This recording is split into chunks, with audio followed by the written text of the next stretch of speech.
Hey guys, Dr. Justin Marcagiani here. Today we have an awesome podcast in the queue, the top 7 root causes of inflammation. I am here with Dr. David Jockers.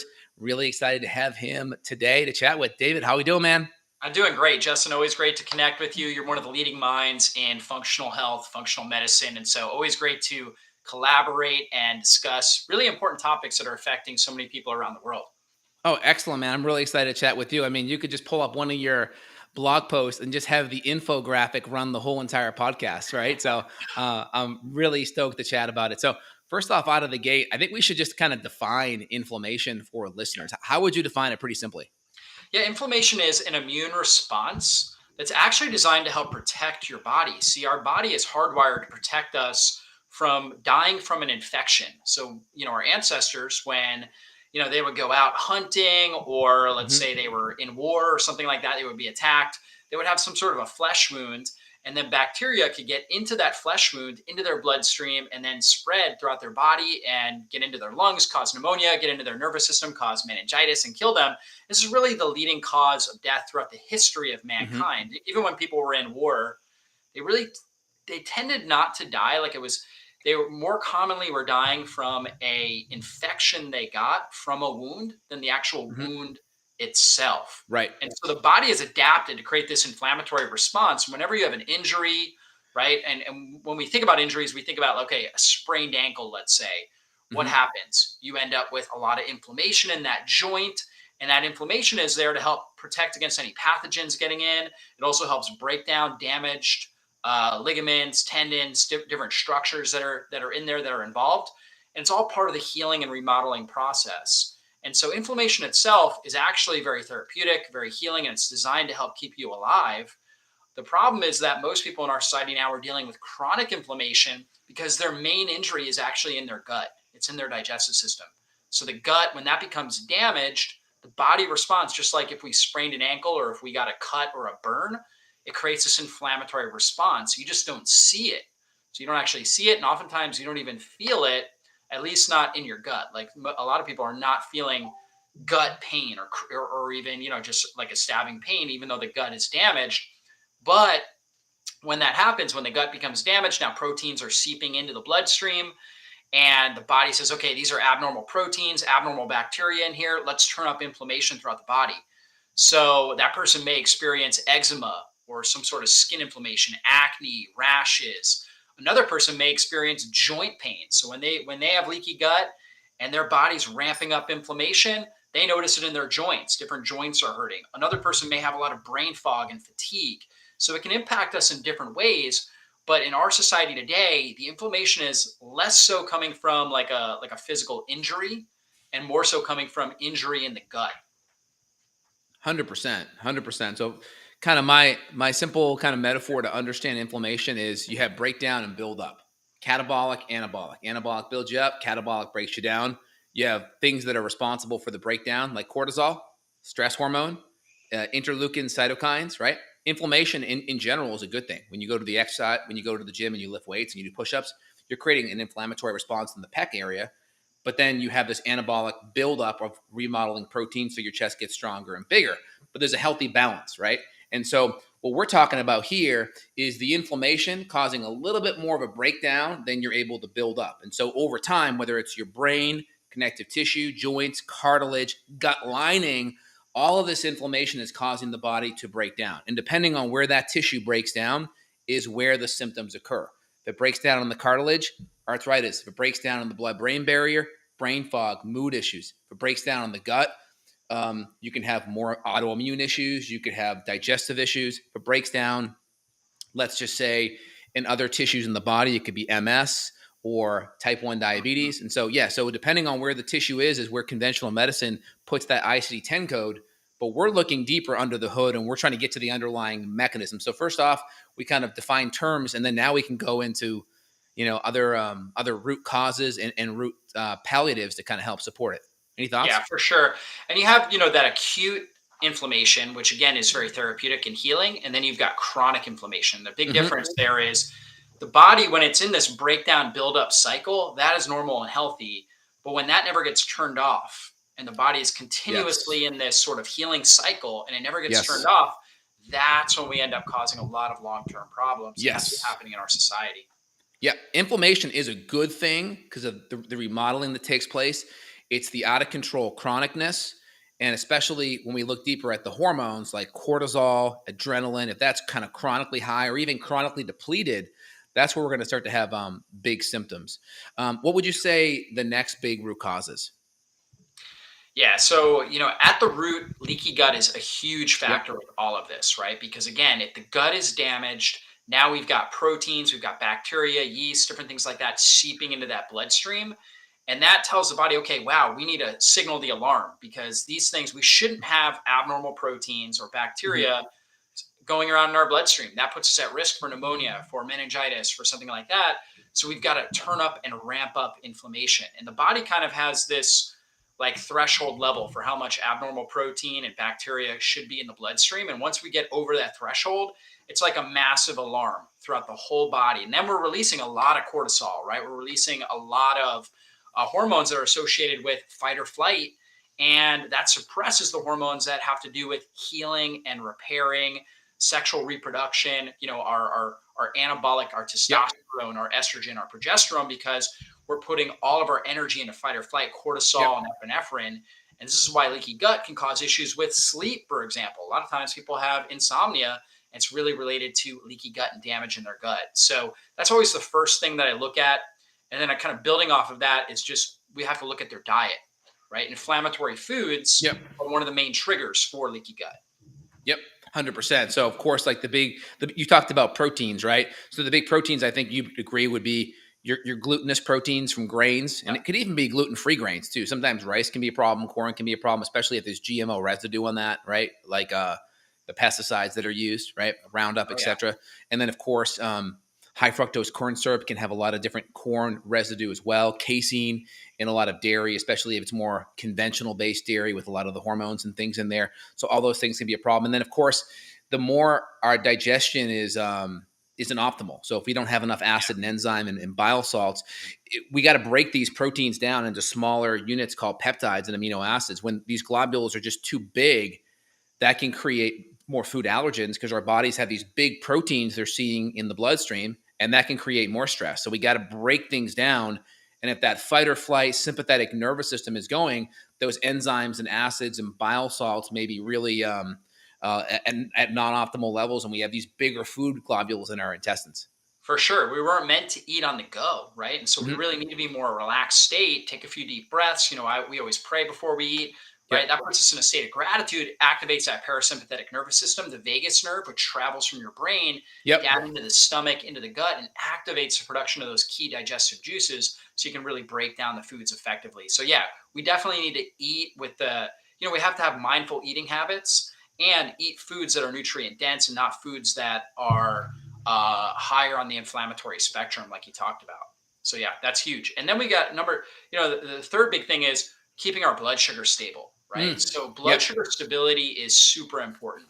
So like if you're eating breakfast and your breakfast consists of, let's say, an apple or a banana or something like that, and you're only eating, let's say, fruit, even though it's a healthier, more nutrient dense food, basically all it is sugar. And so what happens then? Your blood sugar goes up, insulin comes out, brings that sugar down, and now your blood sugar is down.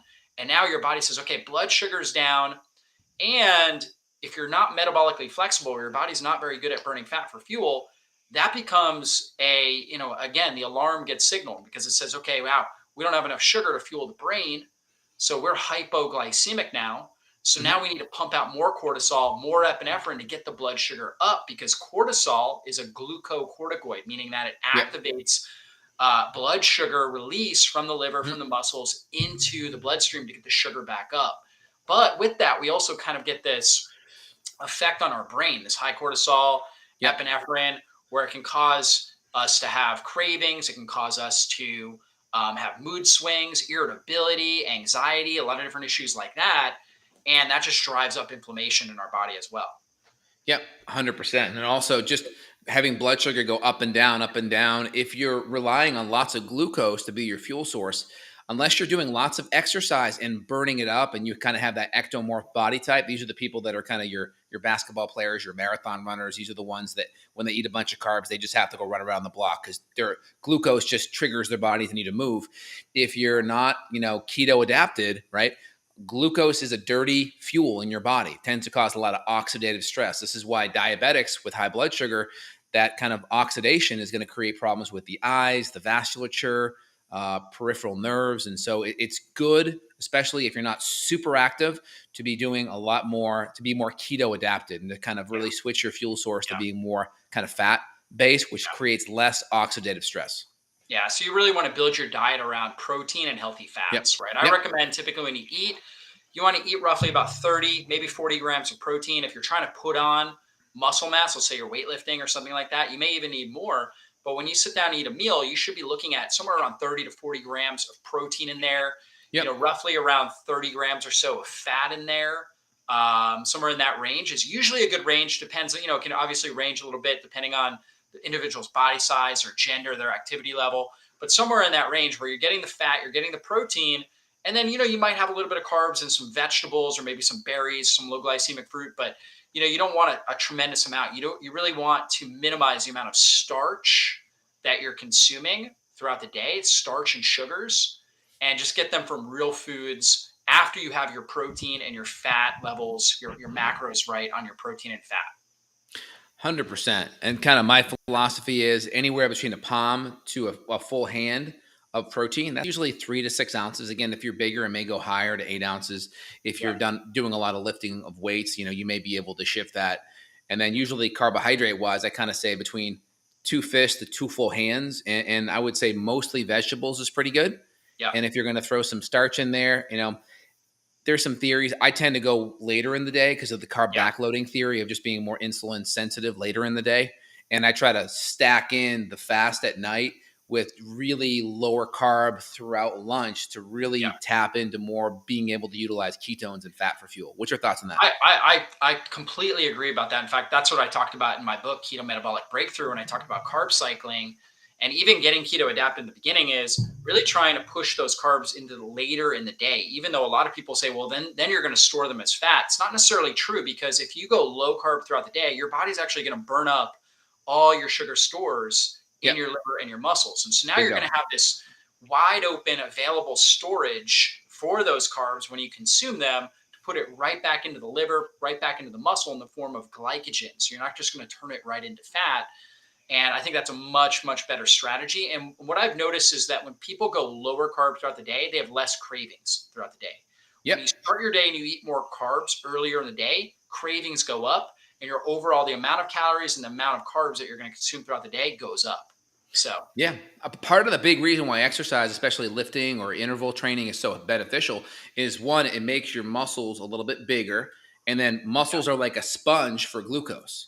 And so, one, you're wringing out the sponge when you exercise. So you're burning the glucose, but then you're also hypertrophying the muscle, making it bigger. So it's like taking a big sponge and cleaning up that messy table. I yeah, had a patient just do this as an experiment. He tested his blood sugar after a meal. It was 140, right? Mg per DL. And I tell patients if you make a mistake with your yeah. carbohydrate or just too much junk after a meal, just do a 5 or 10 minute walk. Well, he did an Mhm. elliptical, a 10-minute kind of like interval on the elliptical, measured his blood sugar 10 minutes later. It went from 140 to 85. Yeah. It was So activating that skeletal muscle. that's it. Yep. And another quick tip there too is you could even just do, if you know you're going to have a higher carb meal, do 50 air squats, right? Or Yep. 20 air squats or whatever you're able to do. Just do that. Get yourself kind of in a state where you're breathing heavy.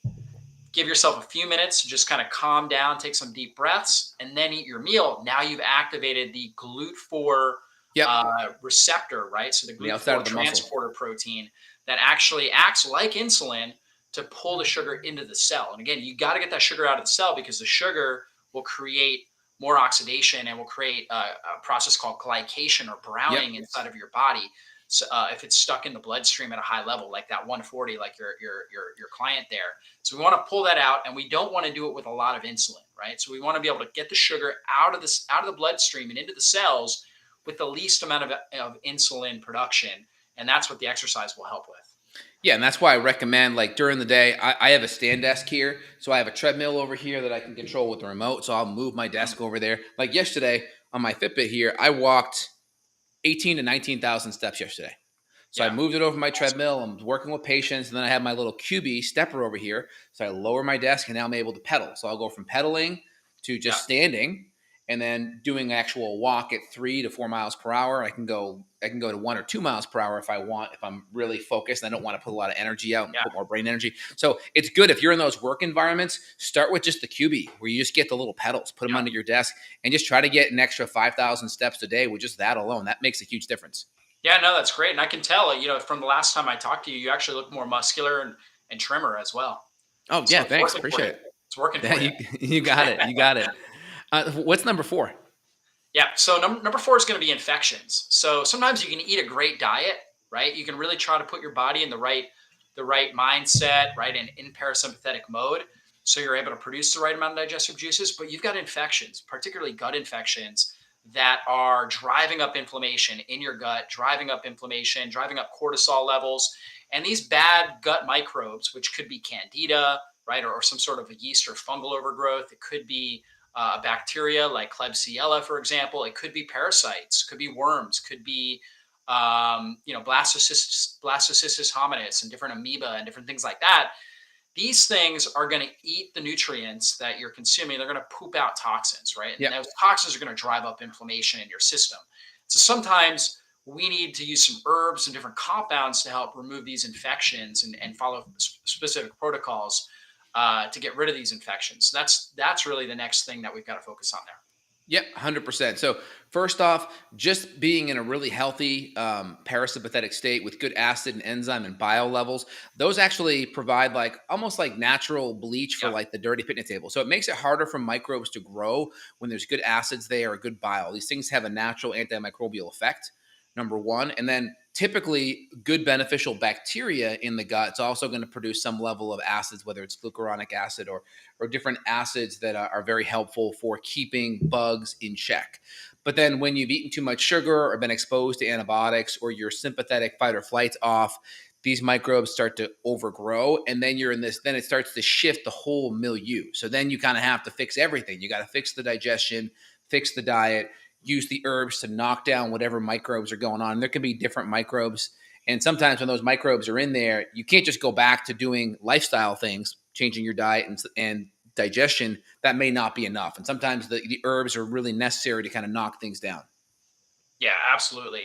So just like you said, I mean, naturally, if you're producing enough stomach acid and bile, stomach acid really helps to sterilize the stomach, and then bile is very alkaline. Stomach acid is very acidic. Bile goes in, really helps clean out the small intestine. We Yep. have a lot of people developing bacterial overgrowth in the small intestine. Sometimes these are good bacteria, but they've translocated from the large intestine into the small Yep. intestine, and Yep. now they're fermenting foods. They're eating foods before they should, creating a lot of extra gas, causing poor Yep. nutrient absorption. And this is oftentimes related to poor stomach acid, poor bile flow, not really creating the right environment. And now these bacteria are translocating up there. So yeah, these are all things that we need to get rid of. We need to try to really optimize stomach acid, bile flow. So that's key. And then sometimes some different herbs, different compounds can be really helpful. Things like garlic, um, let's see, berberine can be really, Yep. really helpful here. Olive leaf can be a great one. Yep.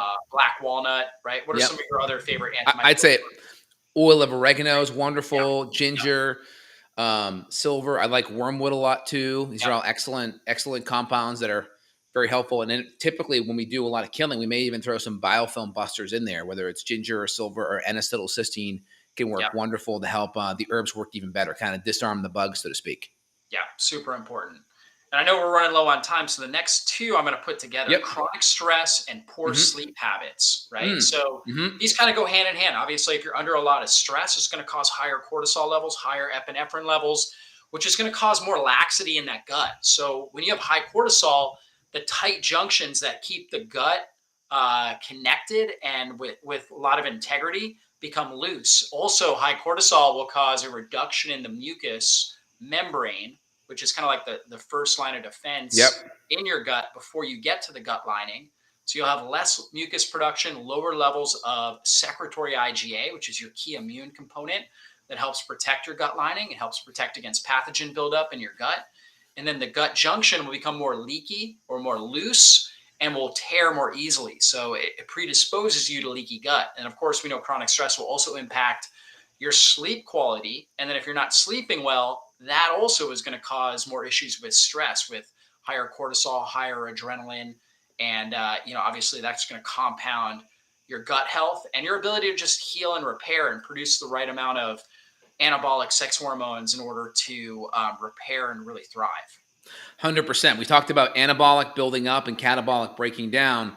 Well, cortisol, our stress hormone, the glucocorticosteroid you mentioned, is on a circadian cycle. So it's higher in the morning and lower at night. Now, the problem is it goes down at night, which allows melatonin, the sleep hormone, to come up. But the problem is when we start to have overstimulation, sympathetic nervous system stress, that rhythm can start to it can actually peak up at night, which then throws off our ability to make melatonin, which throws off the parasympathetic restoration that happens when you sleep, and growth hormone going up and all of your neurotransmitters turning over.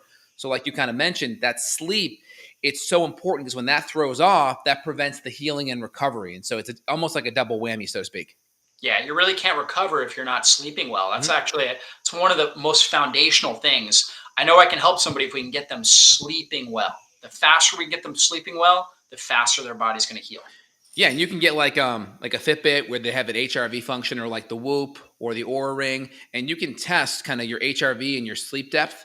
And Yep. I'll do different things. I'll like take extra GABA or theanine or magnesium, or Yep. avoiding alcohol. Like I'll just have one like night alcoholic drink like 2-3 hours before bed, and my HRV score will be way Mhm. lower that next morning. So get a Yep. device where you can kind of test and see the different inputs and outputs in regards to healthy supplements and lifestyle strategy, and see how that moves the needle. You may see it with blue blocking glasses or prayer or Yep. meditation or breathing or cold shower. These are all important inputs, and then you can see how your body responds as a result. Yeah, totally, totally. And the last thing is just environmental toxins. Yep. So we're being exposed to pesticides, herbicides, mold. You may have mold in your home that you're being exposed to, or in your office, or something along those lines. Heavy metals. Let's say you've got amalgam fillings in your mouth. You can obviously get toxins from that. Lead. Let's say you're in an old home and there's lead paint or something along those lines, or you're using conventional lipstick, which actually has lead, and you're putting that Yep. on every single day. So there's a lot of different exposures to environmental toxins that may be causing you not to be able to heal effectively and drive up inflammation in your body. So we got to do the best we can. So I always recommend trying to go as organic as possible with food, at least trying to get non-GMO for sure, and organic as possible with your food. That eliminates one of the major causes of toxicity and just a buildup of toxins in your body. It's like we all have this bucket of toxins, and we have a certain threshold that we can handle, and our body will eliminate those things. And Awesome. so when we build it up, though, once that bucket gets to the point where it's overflowing, that's when we start to have the major Yep. symptoms. All our systems start to shut down. So the more that we can reduce the amount that are going into this bucket, the better off we're going to be at eliminating them. And so, just trying to reduce exposure is key. Get natural household cleaning products. Yep. Try to get outside a lot, breathe fresh air as much as you can, and exercise. Right. So, trying to exercise, you can obviously get in a sauna and try to sweat. Yep. Try to open up all the drainage pathways and try to minimize your exposure to these toxins. That's really the key. Totally. And each one of those seven could be a podcast in and of itself. And Totally. of course, we got lots of recommended supplements as well. We'll put like maybe a link Yeah. below, and you can put some of your favorite products and Yeah. below. So listeners that are wanting to understand, hey, what can I do for sleep? What can I do for inflammation in the gut? We'll put our favorite ones below, and you guys can take a look at that. And then also feel free, reach out to Dr. Jockers, Dr. Jockers, JOCKERS.com. David's got all kinds of great supplements and tools and great information there. And I'm Dr. J, justinhealth.com. You can reach out, podcast videos, and functional medicine consult worldwide there. Dr. David, anything else you want to add? I just want to inspire you guys to know that you can heal. If we can find the root causes and move those, right, and eliminate and reduce those, your body has this natural built-in mechanism to heal, right? It's the innate intelligence that runs you, that God designed you with, and you can heal and you can repair and you can get inflammation under control. Inflammation is there to support you. You've got to just find out what's causing it to be chronic, what's causing it to be turned on all the time, start reducing that, and now your body's going to be back into a mode where it can heal, repair, and you can really thrive in life. And if you've tried these things we've talked about and you're not getting results, reach out to somebody like Dr. J here or my health coaching team. You're going to need a professional to help walk you through the process, put you on a protocol, and get you the results that you want. I love it. And then there's a lot of great foundational information out of the gates people can kind of take and run with, and then kind of get that extra, that extra guide or that Sherpa help to kind of get to the top of the mountain, so to speak. So Dr. Right. Jockers, really appreciate today's podcast. Great intel, great information. Awesome, man. You have a great day. Good chatting with you. Awesome. You too, Dr. J. Be blessed. Thanks, Doc.